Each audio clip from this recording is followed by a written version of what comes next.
Assalamualaikum warahmatullahi wabarakatuh.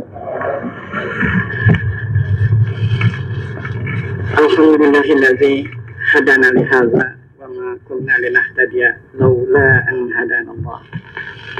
Asyhadu an la ilaha illallah wahdahu la syarika lahu wa asyhadu anna Muhammadan abduhu wa rasuluh la nabiyya ba'dah. Allahumma shalli wa sallim ala Muhammadin nabiyil karim wa ala alihi wa sahbihi wa sallam tasliman katsira amma ba'd. Sebelumnya saya memperkenalkan diri bahwa nama saya adalah Subari. Cukup itu saja, ya, nggak usah tambah-tambah. Saya dulu bekas dari DPR, sekarang sudah pensiun.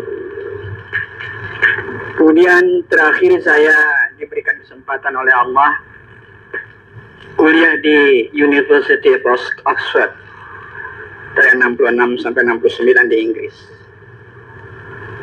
Sekarang saya tinggal di komplek DPR, komplek 1, Kebon Jeruk nomor 16. Saya sama sekali tidak mempunyai jenjang untuk agama, terus terang. Jadi kalau orang barangkali dari pesantren, saya tidak sama sekali. Kemudian orang juga ke madrasah, saya tidak sama sekali. Dan orang mempunyai pelajaran agama khusus di sekolah agama, saya tidak sama sekali. Saya di sekolah umum artinya. Jadi kalau barangkali orang bertanya kepada saya ini ya istilahnya karbitan barangkali. Ya. Tapi yang penting bahwa saya ke Inggris itu kebetulan dari sanalah saya belajar agama. Dan ternyata saya yang saya sangka sudah beragama di Indonesia ini, sampai di sana saya sadar bahwa ternyata saya belum beragama. Itu yang saya alami. Nah, sekadar itulah perkenalan saya dan nanti Anda bisa lihat ya bagaimana pengalaman atau cara saya mengajar. Insyaallah bisa kita manfaatkan bersama. Pada hari ini saya coba untuk mengungkap satu hal, yaitu sesuatu yang paling prinsip, sesuatu yang paling sederhana, tapi dia merupakan sesuatu yang paling penting dan seringkali kita lupakan. Hal itu adalah masalah Al-Fatihah. Imam Syafi'i radhiyallahu an pernah mengatakan kepada para muridnya yang kebetulan adalah para pedagang. Kata beliau, kalian ini sholat di masjid, tapi kalian batalkan sholat kalian di pasar. Mereka bertanya, bagaimana mungkin kami batalkan sholat kami di pasar, sedangkan kami sholatnya di masjid, ya guru? Kata Imam Syafi'i, kalian mengatakan Alhamdulillahirabbil alamin, segala puji milik Allah Rabbul Alamin, tapi kalian menepuk dada di pasar. Kalian mengatakan Ar-Rahmanir Rahim, Allah pengasih dan penyayang, padahal Allah mengatakan di dalam surah Al-Qasas surah 28 ayat 77, A'udzubillahi minasyaitonirrajim, bismillahirrahmanirrahim, wa ahsin kama ahsanallahu ilaika. Berbuat baiklah sebagaimana Allah berbuat baik kepadamu, tapi kalian menipu takaran dan timbangan di pasar. Kalian mengatakan Malik Yaumiddin, Allah adalah raja pada hari akhir, di mana kalian dimintakan pertanggungan jawab. Walatus alunna amma kuntum ta'malun, pasti kalian akan ditanya atas apa-apa yang kalian perbuat. Walatus alunna yaumazin anin na'im, pasti kalian akan ditanya atas apa-apa kenikmatan yang kalian terima, tapi kalian tidak merasakan adanya tanggung jawab itu di hari akhir. Apa ini artinya, saudara-saudara? Artinya banyak kita membaca Al-Quran tapi tidak kita amalkan. Seorang guru saya mengatakan, yang kebetulan orang Yugoslavia, bernama Profesor Burakovic, beliau mengatakan dia orang Islam. It is not easy to translate the Al-Quran into any language, but the most difficult thing is how to translate the Al-Quran into action. Katanya tidak gampang menerjemahkan Al-Quran ke dalam bahasa lain, tapi the most difficult thing, yang paling sulit adalah menerjemahkan Al-Quran itu ke dalam bahasa tindakan. Jadi kalau kita membaca satu ayat Al-Quran, prakteknya apa, bagaimana, itu yang jadi paling sulit. Adapun menerjemahkannya saja sudah sulit, sekarang how to put into practice, bagaimana mempraktikkan itu ke dalam bahasa tindakan.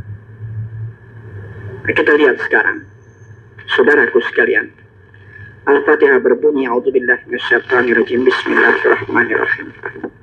Kalimat pertama berbunyi, Alhamdulillahirabbil alamin.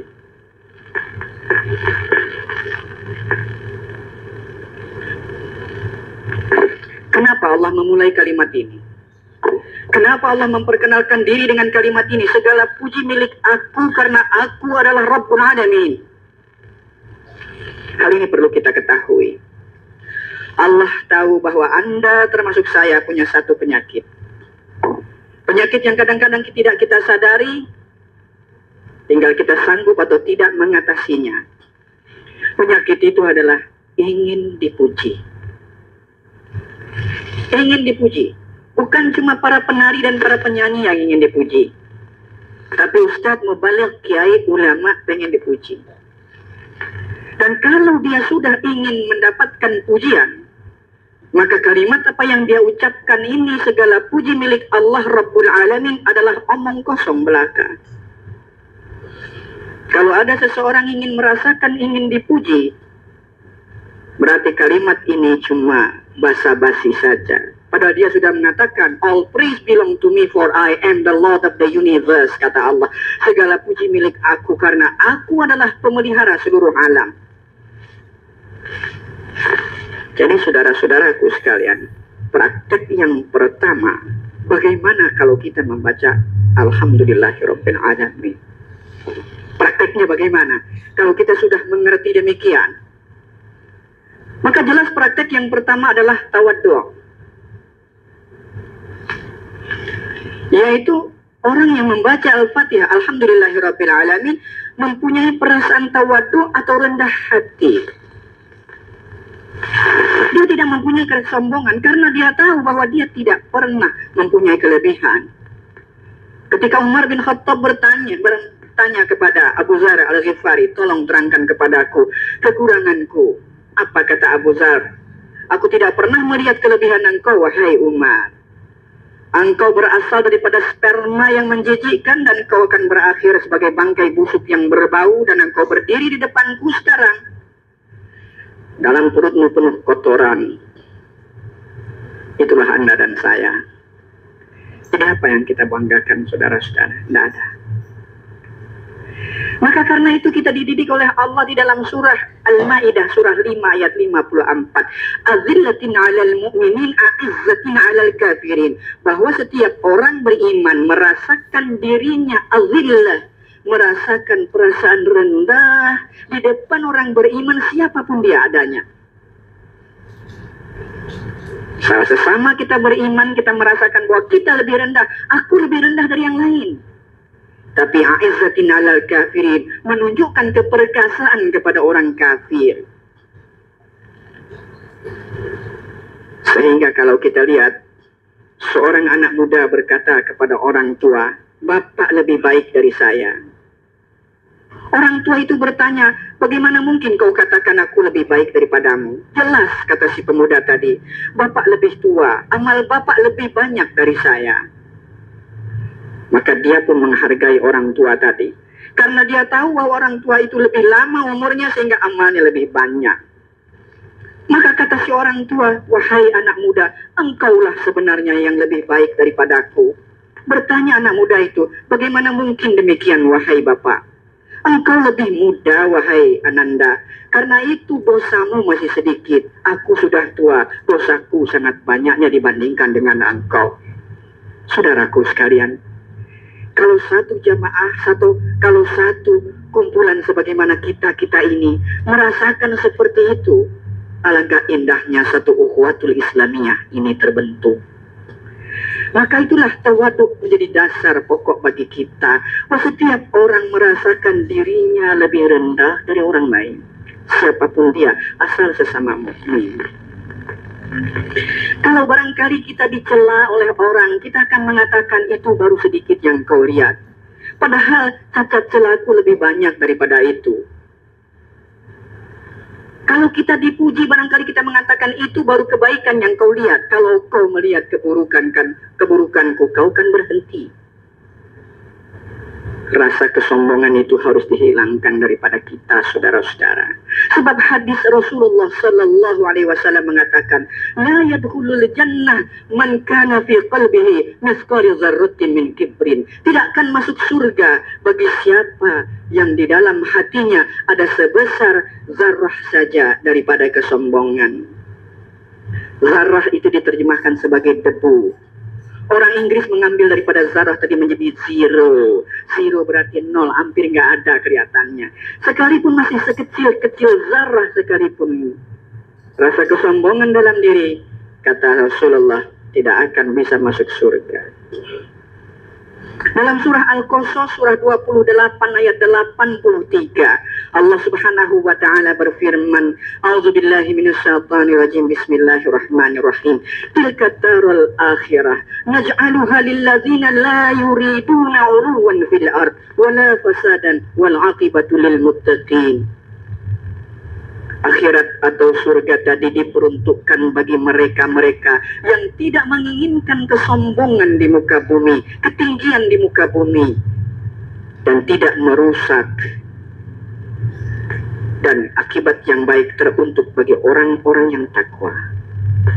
Maka praktek yang pertama daripada alhamdulillahirabbil alamin, setiap orang merasakan dirinya tawadhu di hadapan orang lain. Disinilah Allah memperkenalkan dirinya, segala puji milik aku, kata Allah, karena aku adalah Rabbul Alamin. Awaluddin ma'rifatullah, awal daripada din adalah mengenal Allah, ma'rifatullah.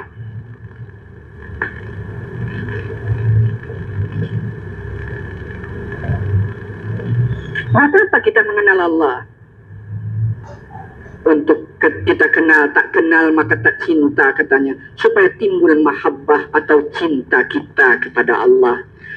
Betapa kita cinta kepada Allah? Supaya timbul irodah, keinginan kita untuk apa? Untuk ibadah. Kalau kita berkeinginan untuk ibadah, apa hasil daripada ibadah?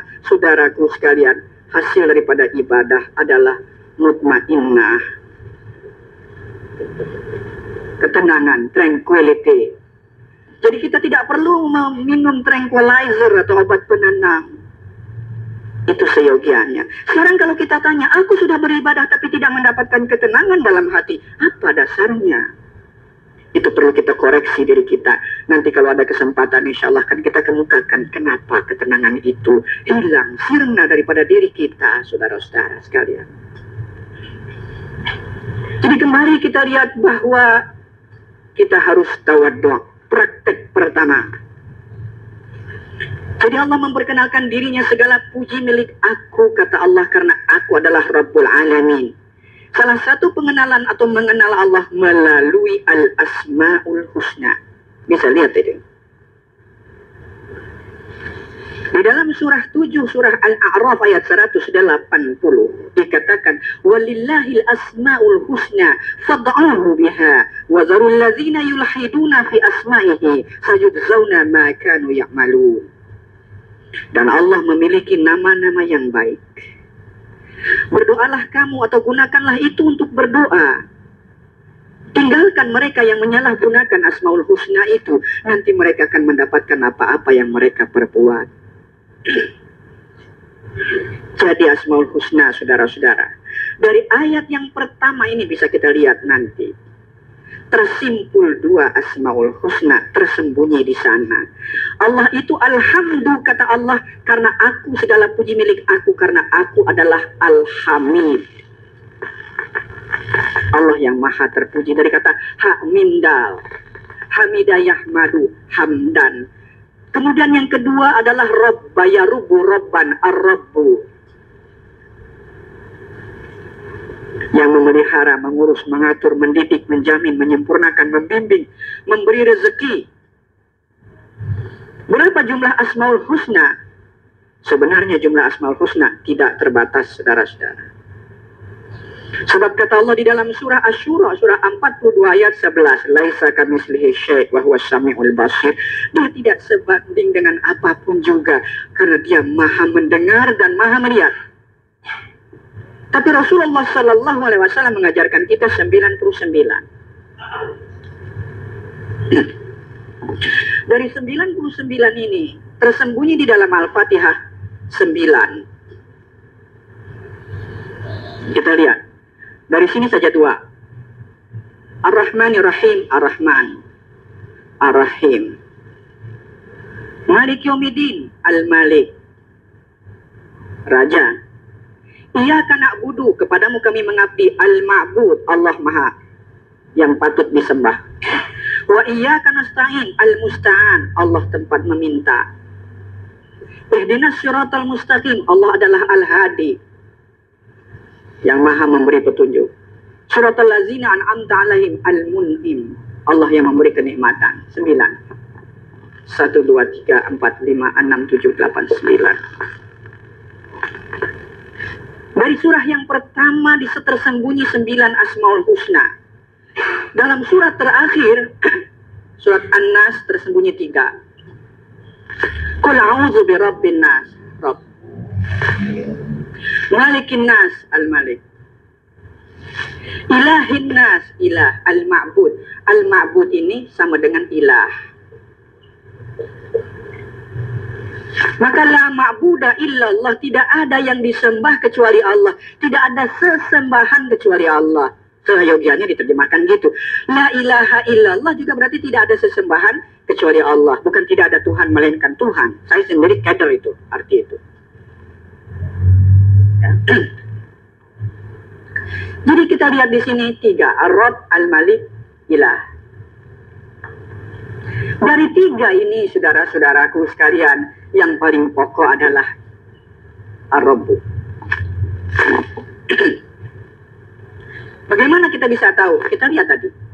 Surah 1 ayat 1. Alhamdulillahirabbil alamin. Surah 114 yang terakhir ayat 1. Qul a'udzu birabbin nas. Alhamdulillahi rabbil alamin. Di sini 114 ayat 1 awalnya qul a'udzu birabbin nas. Al-A'raf 172. Surah 7 ayat 172 berbunyi a'udzubillahi minasyaitonirrajim, bismillahirrahmanirrahim. Wa idz akhadha rabbuka min bani adama min zuhurihim dzurriyyatahum wa asyhadahum ala anfusihim alastu bi rabbikum. Bukankah aku ini Rabbu kamu, kata Allah.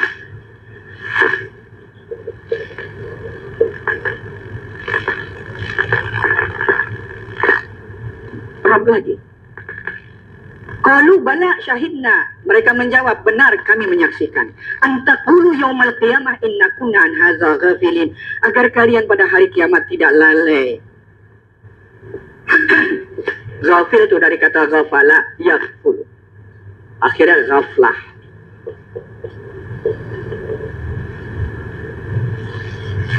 Lalai. Orang Arab bilang ana, aneh. Orang Arab sini bilang ana, aneh. Ghaflah, gaple. Jadi orang yang main gaple itu lalai sebenarnya, saudara-saudara. Ya, lawan daripada zikrullah, zikir. Lawannya ghaflah itu zikir. Ngabisin waktu istilahnya, lalai. Bukan saya larang, artinya lebih baik kita jauh-jauhin lah gitu. Jangan sering kalau bisa.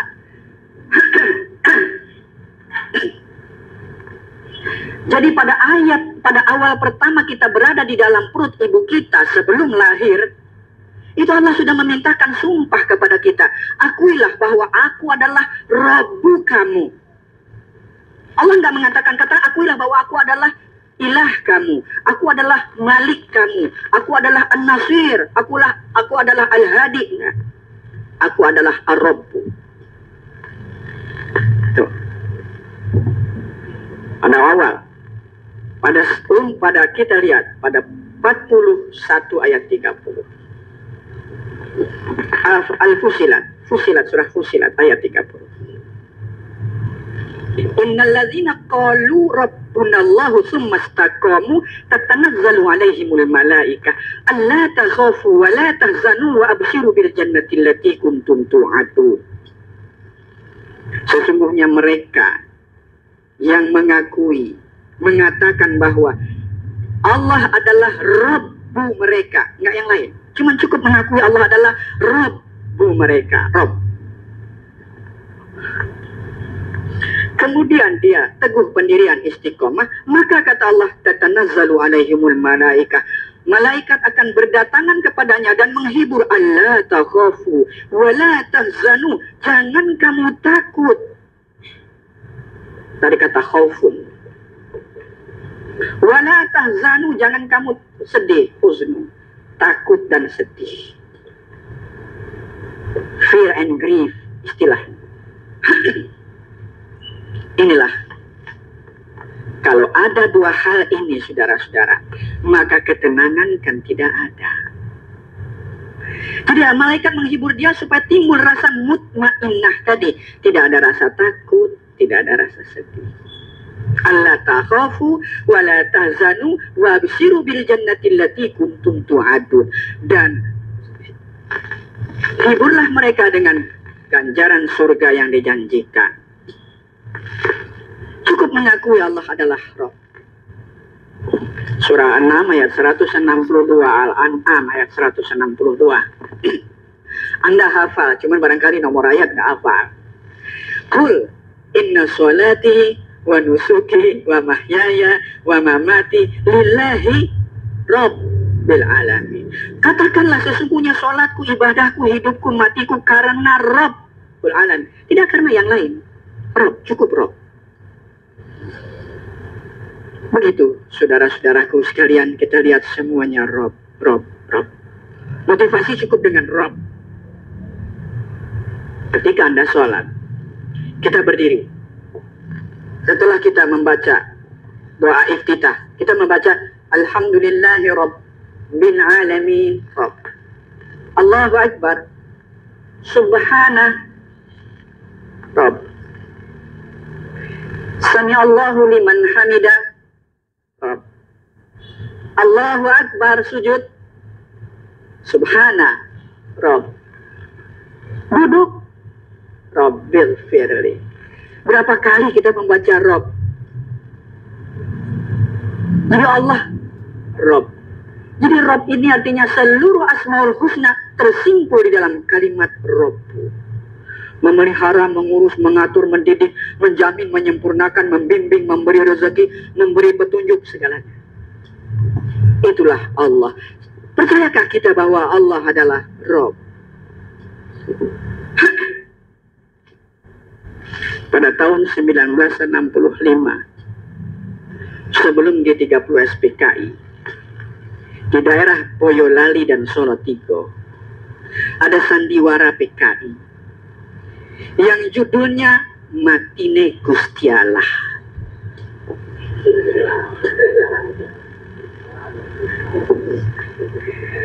Mungkin kita jengkel, mungkin kita kesel, mungkin kita ketawa. Tapi tanpa kita sadari, kadang-kadang konsepsi kita, persepsi kita tentang Allah hampir sama dengan mereka. Kadang-kadang demikian. Inilah yang perlu kita sadari. Apa iya konsepsi kita tidak sama? Supir bus Metro Mini cepat di jalan. Tanya sama dia, kenapa Bapak mau cepat-cepat gitu? Kalau nggak cepat, saya nggak dapat setoran. Kalau setoran kagak dapat, apa yang terjadi? Iya, saya nggak bisa bayar setoran, berarti saya nggak dapat makan. Berarti yang kasih makan adalah setoran. Padahal belum tentu dia dengan cepat itu setoran lebih banyak daripada yang lambat. Kadang-kadang dia lambat, dia pelan, dia berhenti di gang, yang dari gang keluar 6 orang. Padahal dia lambat, dia cepat, dapat 1 orang di sana. Belum tentu, saudara-saudara. Jadi konsepsi kita kadang-kadang kita perlu benarkan. Ada seorang yang di swasta diperhentikan, di PHK-kan, menangis jadi depan direktur. Pak Direktur, jangan berhentikan saya, Pak. Jangan di PHK-kan saya. Kalau Bapak PHK-kan saya, dari mana saya dapat makan, Pak? Kenapa memang? Sebab keluarga kami adalah keluarga yang miskin, anak saya banyak, dan saya banyak tanggungan sekali. Nggak mungkin saya bisa makan, Pak. Dia tidak pernah baca Al-Quran, saudara-saudara, surah An-Nam ayat 151. Apa kata Allah? Nahnu narzukukum wa iyahum. Kami yang memberi makan kalian dan juga anak kalian. Ini perlu diperhatikan, saudara-saudara. Jadi berarti kadang-kadang konsepsi kita tentang Allah nyeleweng gitu. Maka persis kata Allah dalam surah 22 surah Hajj ayat 74. Ma qadarullaha haqqa qadrihi innallaha laqawiyyun aziz. Mereka tidak mengenal Allah dengan sebenar-benarnya kenal. Padahal Allah itu benar-benar kuat dan perkasa. Jadi Allah memperkenalkan dirinya, akulah segala puji. Aku adalah Al-Hamid. Akulah yang memiliki puji, yang berhak dipuji. Karena aku adalah Ar-Rabbu, yang memelihara. Memelihara, mengurus, mengatur, mendidik, menjamin, menyempurnakan, memberi rezeki, memberi petunjuk, dan segalanya.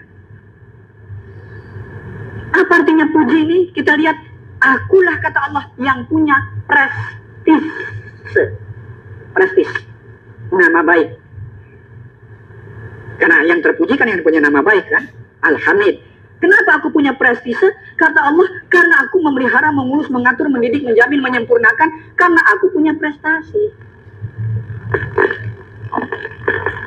Kata Allah, aku punya prestise karena aku punya prestasi. Jangan main-main kamu. Hadis Rasulullah mengatakan, takhallaqu bi akhlaqillah illal mutakabbir.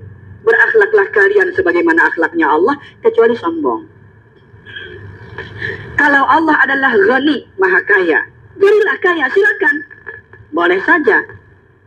Kalau Allah adalah Rahman, pengasih, jadilah pengasih, silakan. Kalau Allah adalah Al-Qawi, maha kuat, silakan jadi orang kuat. Tapi kalau Allah mengatakan, akulah Al-Mutakabbir yang paling sombong, stop. Sebab itu hak aku sendiri.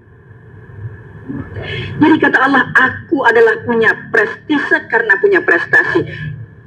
Karena itu kita harus berakhlak sebagaimana akhlak Allah tadi.